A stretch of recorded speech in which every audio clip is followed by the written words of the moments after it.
Baik, langsung saja kepada Ibu Putri kami persilakan. Bismillahirrahmanirrahim.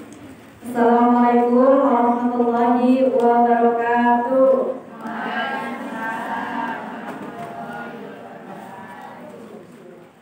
Belum fokus kayaknya. Ya, nggak apa-apa, dilanjut dulu. Saya ulangi. Assalamualaikum warahmatullahi wabarakatuh. Waalaikumsalam warahmatullahi wabarakatuh. Alhamdulillahirabbil alamin. Assalatu wassalamu ala asyrofil anbiya'i wal mursalin wa ala alihi washabihi ajma'in.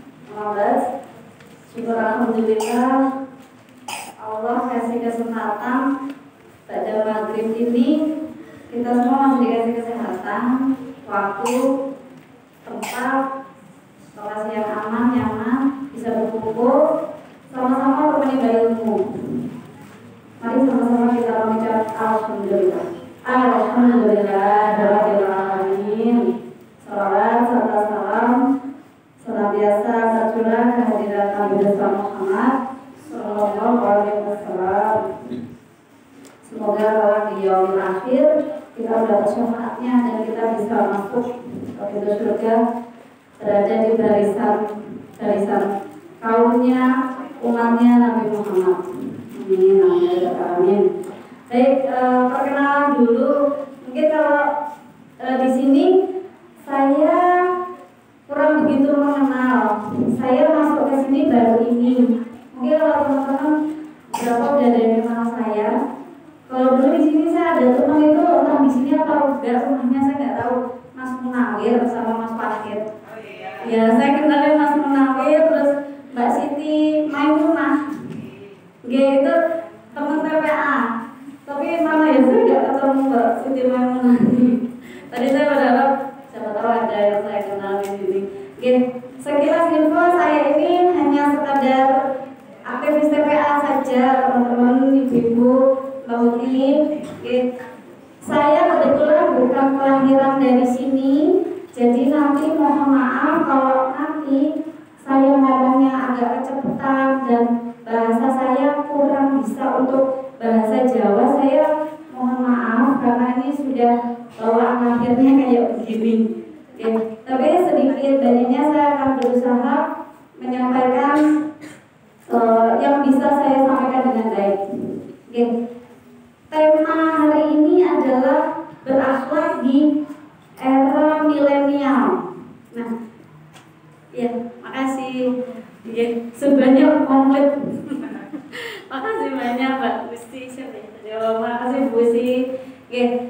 Berbicara tentang akhlak di era milenial. Milenial itu kan sekarang ini milenial. Kalau zamannya Mbak Huti, Mbak Kako itu bukan milenial ya. Itu nggak tahu zaman apa ya dulu itu namanya. Tapi zaman milenial itu dikaitkan dengan era zaman di mana semuanya serba digital, teknologi, sosial media. Semua orang punya HP-nya Android. Semua orang punya komputer, semua orang punya laptop. Semua orang bisa berkumpul, berkomunikasi melalui sosial media. Nah, kita hidup di era, di masa-masa yang semuanya pakai media, sosial media. Intinya pakai internet. Kalau dulu mungkin masih awam. Berakhlak di era milenial. Sebelum menyampaikan materi berakhlak, akhlak itu sendiri kan bahasa Arab ya. Kita hidup di tanah Jawa.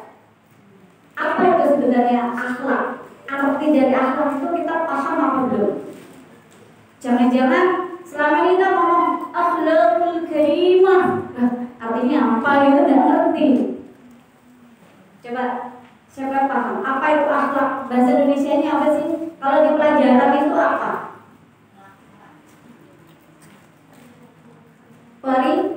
Perilaku, budi pekerti ya. Kalau bahasa Indonesia budi pekerti. Kalau bahasa Jawanya apa gitu? Nah, Toto Kromo. Gitu lah.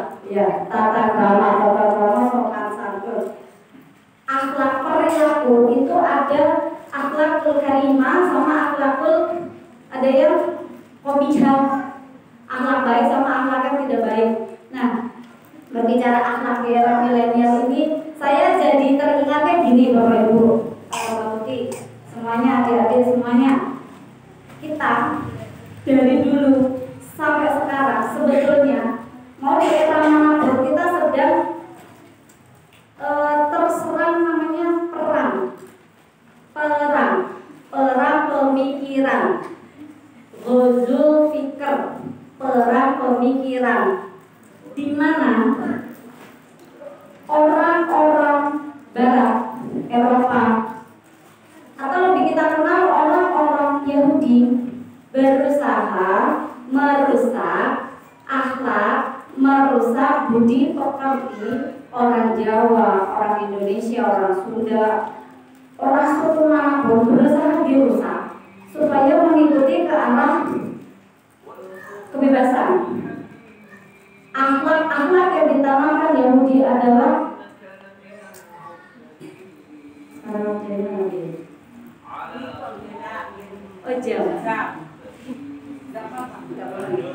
lanjut ya.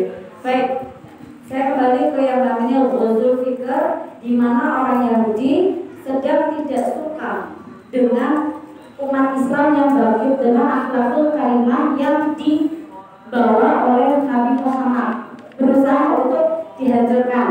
Lewat apa? Pertama, ya yang pertama ghazul fikr. Yang pertama itu kita itu suka banget sama yang namanya fashion, baju, pakaian. Nah, Nabi Muhammad dulu banget, memang istri Nabi itu zaman di Arab sana kan memang belum, nggak ada pabrik kerudung, nggak ada pabrik gamis, nggak ada pabrik baju gitu kan, belum ada ya. Jadi orang berpakaian itu kan ada yang jahitnya juga masih pakai mesin yang manual. Nah, zaman dulu tuh istri Nabi masih banyak yang belum berhijab, belum berkerudung. Tapi Allah menurunkan ayat sedikit demi sedikit bahwa istri Nabi disuruh berhijab menutup aurat. Dan zaman dulu karena keterbatasan auratnya yang ditutup apa saja, Allah tidak membebani. Allah hanya memberikan ragu-ragu, tutuplah apa yang auratmu, apa yang bagus, apa yang menarik darimu. Itu pertama. Kemudian Allah bertahap menurunkan ayat bahwa tutuplah dari kepalamu sampai ke dadamu, tutuplah apa-apa yang menarik darimu kecuali wajah dan telapak tangan. Nah, tapi ada yang kesulitan juga, wahai Rasulullah, ternyata sulit ya. Kalau zaman dulu itu kan belum ada pabrik kaos kaki. Akhirnya Allah memberikan keringanan, maka turunkanlah pakaianmu sampai menutupi kaki. Tapi apabila itu tidak mampu, tidak apa-apa. Pada dasarnya tutuplah auratmu supaya apa? Kita berbeda dengan kaum Yahudi. Orang Yahudi tidak akan pernah suka ketika kita menutup aurat dengan benar. Lewat fashion, pakai kerudung, tapi kerudungnya itu dililitnya di leher, yang ditutupi leher. Itu kalau saya bilang namanya kerudungnya pakai leher. Nah, sudah ditutupi leher. Terus bajunya dibikin orang malu pakai baju yang syar'i, yang lebar. Dibikin malu, iya. Nggak modis, masa sih masih kecil bajunya udah gede, udah lebar-lebar, dibikin malu. Kemudian masa sih udah pakai gamis, pakai celana jeans dulu lah yang ketat, kenapa masih muda gitu. Orang-orang Yahudi ingin kita melenceng dari Al-Quran. Oke, jadi ini kalau ada yang kena jangan marah ya. Ini Putri bicara tentang ghazul fikr. Kita biar sama-sama paham bahwa di era kita ini memang benar-benar sedang diperangi. Pertama dari fashion itu ya, semua orang dibuat malu untuk menampakkan keislamannya. Oke, dibuat malu. Mereka tidak dong ya, caranya kayak ya kerudungan, tapi jilbabi. Pernah lihat nggak di medsos kerudungan, tapi bajunya ketat, tapi terus fotonya itu merek, susunya diperlihatkan dengan body tubuh lengkap, semua diperlihatkan, ada ya banyak ya. Nah itu salah satu cara orang Yahudi untuk merusak dan akhlaknya orang Islam. Jadi biar kita itu mengikuti mereka. Itu dari fashion yang pertama. Yang cewek dibikin malu pakai baju muslimah, yang cowok dikasih kebebasan. Mau nggak kamu operasi plastik, operasi kelamin? Ya, tuh di era sekarang. Jadi banyak orang akhirnya melakukan operasi plastik. Hidungmu itu loh kena sinus, ya operasi plastik yuk, ya nggak sinus, ya jadi mancung. Nah itu digeser. Ya, ketika kita dibuat tidak bersyukur dengan apa yang sudah Allah kasih. Itu fashion, terus wajah. Bener mataku kayaknya kurang ini deh, kurang lentik ya, kurang lengkung gitu. Aku mau pasang apa ya, eyelash gitu, biar kelihatan gini lentik banget. Itu juga tipu daya orang Yahudi untuk membuat kita jauh dari Islam.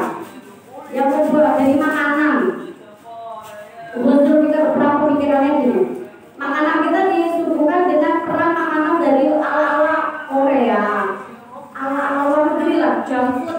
Makanan yang cepat saji. Kita dibikin malu jadi orang Jawa, kita dibikin malu jadi orang Indonesia. Mie ayam, dokno, gantian ramen. Padahal ramen itu sebenarnya kayak mie ayam yang dikasih telur. Terus kita dibikin malu. Kalau aku hanya makan biasa-biasa aja, terus aku harus foto, nggak keren banget ya. Coba aku makannya di apa namanya kakoi, misalkan di restoran yang makannya itu mentah-mentahan, terus kita masak sendiri gitu, kan kelihatan keren. Padahal itu olahan yang setengah matang kan. Padahal dengan daging-daging yang junk food yang setengah matang itu kan masih banyak kuman, mengandung merkuri.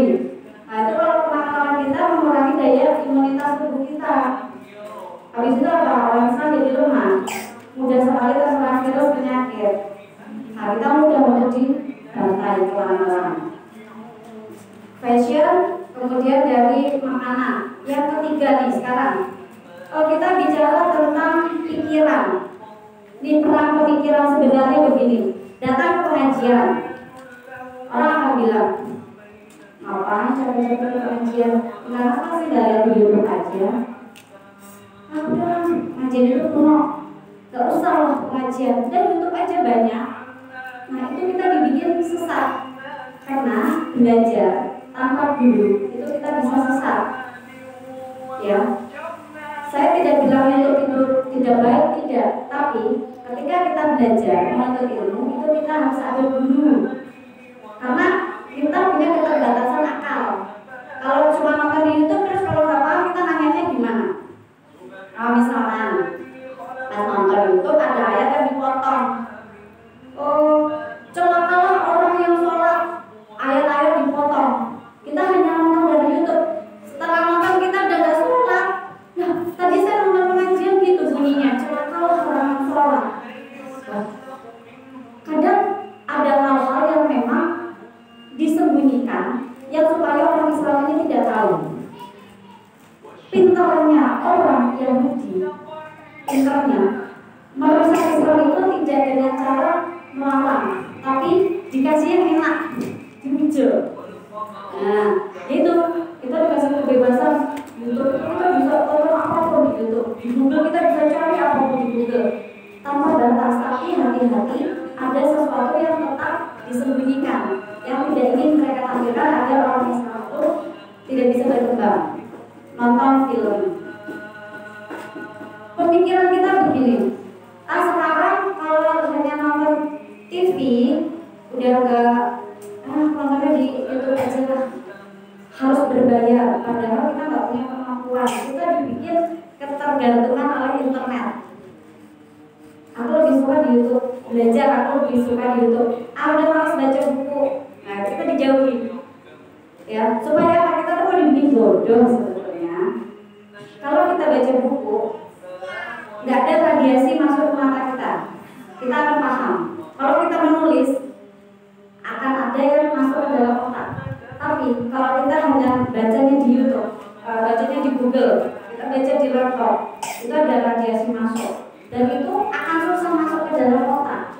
Karena hanya sambil lalu aja, habis itu lupa. Kita dibikin ketergantungan. Hati-hati, saat ini kita sampai akhir zaman nanti itu kita tetap akan terserang oleh namanya uzur fikr. Nah, bagaimana cara kita berakhlak sekarang di era milenial ini? Oke, kita sepakati. Kita berakhlak itu, akhlak kita harus mengikuti dengan apa yang diajarkan dituturkan dalam Al-Quran dan Sunnah. Ya, kalau kita mau benar-benar jadi baik, apa yang ada di Al-Quran itu yang kita ikuti, bukan jadi logika kita yang nurut kepada apa yang disampaikan di dalam Al-Quran, bukan Al-Quran yang nurut sama kita. Misalnya, Bu, aku masih muda, kalau aku pakai kerudung sekarang memang nih rambutku berbau tinggi. Nah, misalkan gitu ya. Mana itu berperawatan, masih mulus, tapi kan saya gak kelihatan cantikku, kan gitu. Nah, kalau sudah seperti itu, berarti logika kita tidak mau sama Al-Quran. Al-Quran yang suruh sama kita sesuai kondisi kita sekarang. Dan sekarang nggak modis Bu, pakai baju tertutup itu nggak modis. Yang modis itu ya pakai kerudung boleh lah, tapi celananya jeans yang ketat yang pantatnya kelihatan itu bukan seksi gitu. Jadi ada ya hal-hal yang akhlak kita ini tidak mau nurut sama Al-Quran, tapi Al-Quran yang suruh mengikuti logika kita. Nanti itu ikut-ikutan kayak Injil.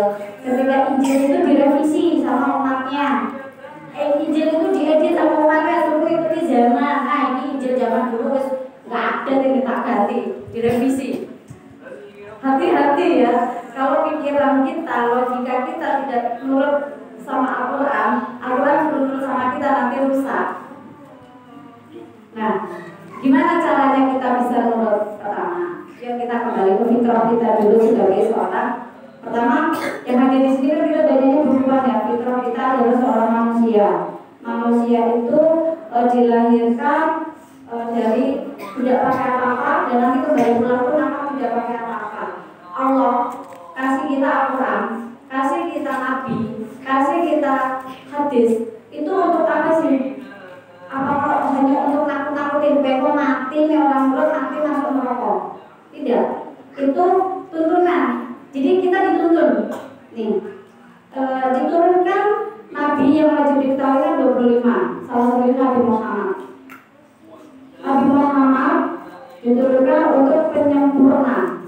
Nah, ketika Nabi Muhammad sudah memberikan kita banyak nasihat, memberikan kita banyak contoh, sampai kitanya aja yang menjadi hamba ini masih belum nurut, berarti bukan salah nabinya, tapi ada apa dengan kita. Oke, sekarang Bu Putri mau sampaikan tentang bagaimana akhlak Nabi. Jadi kalau kita mau tahu gimana caranya berakhlak di era milenial ini, yuk kita belajar bagaimana cara akhlak Nabi. Jadi dulu cucunya Nabi itu namanya Husain, punya bapak namanya Pak Ali. Pak Ali ini anaknya Nabi Muhammad. Si Husain ini nanya sama bapaknya, ayah, dulu bapak aku itu akhlaknya bapak aku itu gimana loh ya? Husain itu cucunya Nabi Muhammad. Ada yang namanya Husain di sini. Ada yang punya cucu namanya Husain berarti belum. Nanti kalau mau punya cucu yang soleh diberi nama Husain, itu cucunya Nabi ya. Nah, apa suaminya Mbak Uti ada yang namanya Pak Husain. Mungkin masuk surga. Nah, suatu ketika si Husain ini tanya sama bapaknya, ayah, gimana sih anaknya Mbak Kakungku, anaknya Nabi Muhammad itu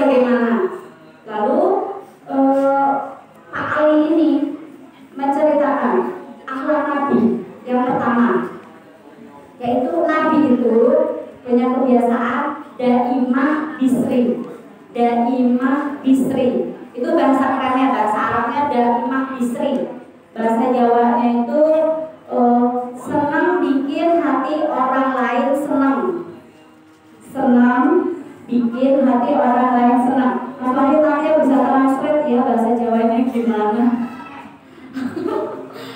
Senang bikin orang lain senang. Jadi dimanapun dia berada, orang akan nyaman ada di samping Nabi Muhammad.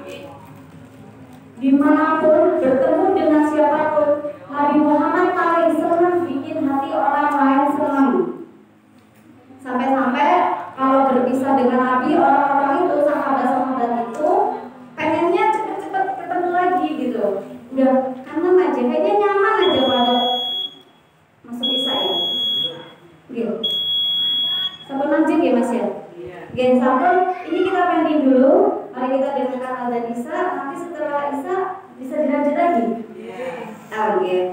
Tapi nanti sampai jam berapa nanti di waktu gitu. Takutnya nanti sampai jam 12 malam kalau udah ngomong kayak gini susah meremnya. Baik, kita pending dulu. Assalamualaikum warahmatullahi wabarakatuh. Itu masaknya.